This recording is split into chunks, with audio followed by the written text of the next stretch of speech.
आप देख रहे हैं पब्लिक टाइम्स। नमस्कार, मैं सुमंत कुमार। चलिए जानते हैं गोपालगंज की खास खबर। रिटायर्ड फौजी हत्याकांड का हुआ खुलासा, मुख्य अभियुक्त गिरफ्तार। गोपालगंज जिले के मीरगंज थाना क्षेत्र के पावर हाउस के पास 2 फरवरी को रिटायर्ड फौजी सत्येंद्र सिंह की गोली मारकर हत्या कर दी गई थी, जबकि टाइल्स व्यवसायी नयन प्रसाद गंभीर रूप से घायल हो गए थे। बदमाशों ने दिन दहाड़े इस वारदात को अंजाम देकर पुलिस को खुली चुनौती दी थी। मामले की गंभीरता को देखते हुए सारण रेंज के डीआईजी नीलेश कुमार वर्मा भी घटनास्थल पर पहुंचे थे। इसके बाद गोपालगंज और सिवान पुलिस की संयुक्त एसआईटी ने यूपी से लेकर झारखंड तक लगातार छापेमारी की और मुख्य अभियुक्त राजकिशोर पंडित निवासी गौसीहत्ता बढ़िया थाना सिवान को गिरफ्तार कर लिया। पुलिस के मुताबिक इस हत्याकांड की साजिश शेख अलीमुल्ला उर्फ ठेकेदार ने रची थी। उसके 3 बेटे शाहनवाज आलम, सरफराज आलम समेत अन्य अपराधी अभी भी फरार हैं। टाइल्स व्यवसायी नयन प्रसाद विवादित जमीनों की खरीद बिक्री और जबरन कब्जा करवाने का काम करते थे, जिससे विवाद गहराया। रिटायर्ड फौजी का किसी से कोई सीधा विवाद नहीं था, लेकिन हमलावरों की गोलीबारी में उनकी जान चली गई। पुलिस ने हत्या में शामिल अन्य आरोपियों की तलाश तेज कर दी है। मीरगंज थाना क्षेत्र में दिनांक 2 फरवरी को 10:30 बजे के आसपास बीके टाइल्स के पास एक घटना हुई, जिसमें 2 व्यक्तियों के द्वारा एक व्यक्ति की गोली मारकर हत्या की गई और एक व्यक्ति के हाथ में गोली लगी। इसमें हम लोग के द्वारा कांड दर्ज कर और एसआईटी बना करके और जांच की गई है और एक व्यक्ति राजकिशोर प्रसाद की गिरफ्तारी की गई है। घटना का मुख्य वजह जमीनी विवाद है। यह जमीन बढ़िया थाना क्षेत्र में लकड़ी नाम की जगह में स्थित है और यह जमीनी विवाद पूर्व से नयन प्रसाद और राजकिशोर दोनों के बीच में चला आ रहा है और उसी क्रम में पूर्व में भी बढ़िया थाना क्षेत्र में हत्या हुई है। और चूंकि नयन प्रसाद के द्वारा गलत तरीके से उस जमीन को कब्जा करने की कोशिश की गई, तो इसीलिए राजकिशोर प्रसाद ने और बढ़िया थाना क्षेत्र के ठेकेदार उर्फ अलीमुल्ला ने दोनों ने मिलकर षड्यंत्र बनाकर और नयन प्रसाद पे हमला करने की कोशिश की। उसी क्रम में वहीं पर एक सत्येंद्र नाम के व्यक्ति बैठे हुए थे, जिन्होंने नयन प्रसाद को बचाने की कोशिश की। इसमें उनको गोली लगी और उनकी मृत्यु हो गई और नयन प्रसाद चोटिल हुए हैं। इसमें एक गिरफ्तारी के अलावा राजकिशोर प्रसाद की गिरफ्तारी हुई है और बाकी लोगों की गिरफ्तारी के लिए टीम यूपी और झारखंड में अलग अलग जगह पर वेरीफाई कर रही है और रेड कर रही है और जल्दी हम लोग इसमें बाकी लोगों की। यादवपुर थाना क्षेत्र के सिमराही गांव में आग से आधा दर्जन झोपड़ियां राख। आपको बताते चले कि सिमराही गांव में आग लगने से आधा दर्जन से अधिक झोपड़ी नुमा मकान जलकर राख हो गए। आग लगते ही स्थानीय लोगों ने 112 नंबर पर कॉल कर पुलिस और फायर ब्रिगेड को सूचना दी। दमकल कर्मियों व ग्रामीणों की काफी मशक्कत के बाद आग पर काबू पाया जा सका। इसके बाद सदर प्रखंड की अंचलाधिकारी ने मौके पर पहुंचकर पीड़ित परिवारों को पॉलिथीन, कंबल, राशन समेत अन्य आवश्यक सामग्री उपलब्ध कराई और जल्द ही सरकारी सहायता का भरोसा दिया। सड़क हादसे में मोटरसाइकिल सवार युवक की मौत।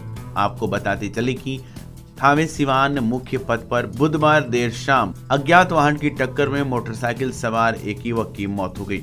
पुलिस को मृतक की पहचान करने में दिक्कत आ रही थी, इसलिए उसने सोशल मीडिया पर फोटो साझा कर लोगों से मदद मांगी।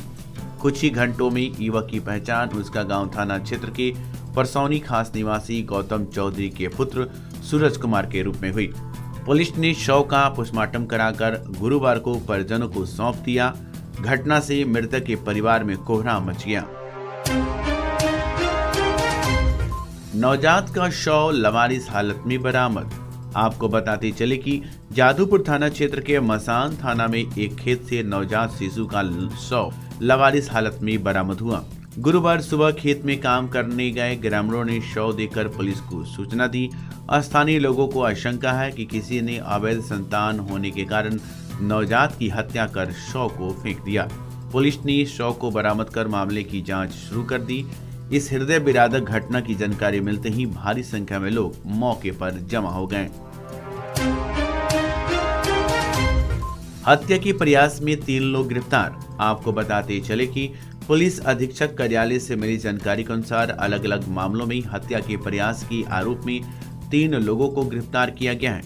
मीरगंज थाना कांड संख्या 62/2025 के अभियुक्त बुलेट सिंह और बुलेट कुमार, कुचायकोट थाना कांड संख्या 25/2025 के अभियुक्त अनंत शाह उर्फ आनंद और कुचायकोट थाना कांड संख्या 193/2024 के अभियुक्त संटू माझी उर्फ खनई को पुलिस ने गिरफ्तार कर पूछताछ के बाद न्यायिक हिरासत में भेज दिया। बलथरी चेक पोस्ट पर ट्रक से 1391 लीटर शराब बरामद, 2 गिरफ्तार। आपको बताते चले कि उत्पाद विभाग की पुलिस ने बलथरी चेक पोस्ट पर वाहन जांच के दौरान एक ट्रक से 25 पेटियों में रखी 1391 लीटर विदेशी शराब बरामद की है।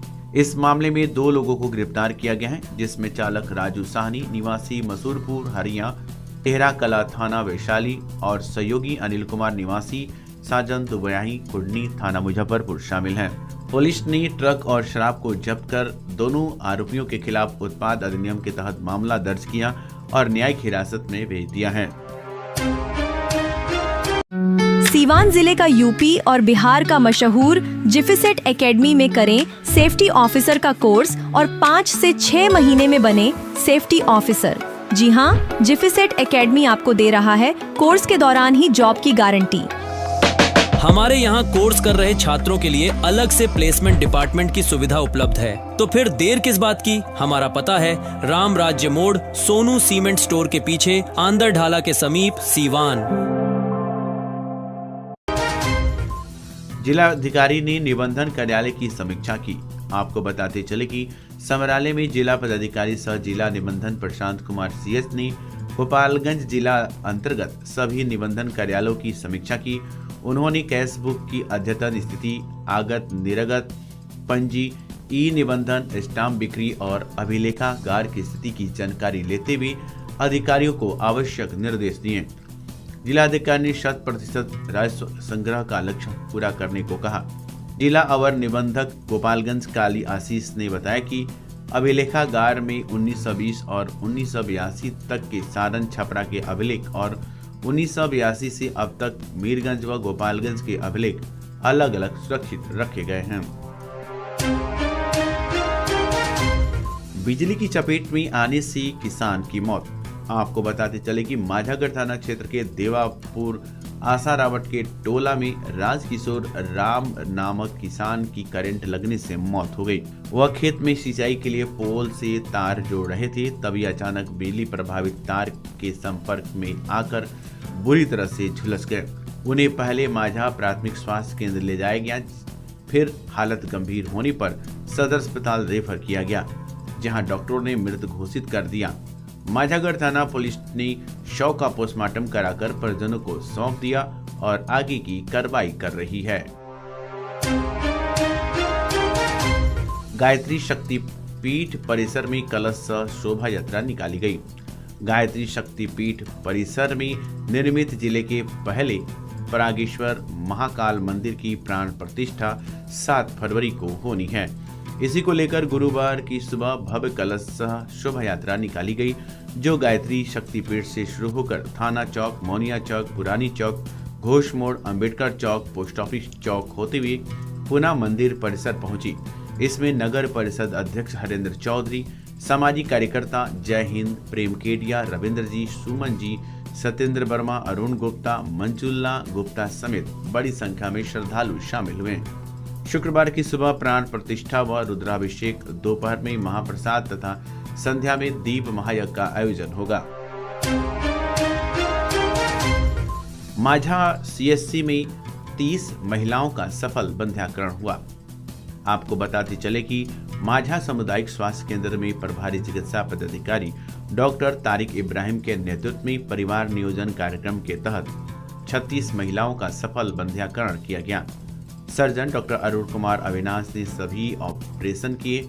स्वास्थ्य समिति प्रबंधक सिद्धार्थ कुमार ने बताया कि प्रत्येक लाभार्थी महिला को 2000 रुपए की प्रोत्साहन राशि खाते में भेजी जाएगी, जबकि आशा कार्यकर्ता और उत्प्रेरक को प्रति बंध्याकरण 300 रुपए मिलेंगे।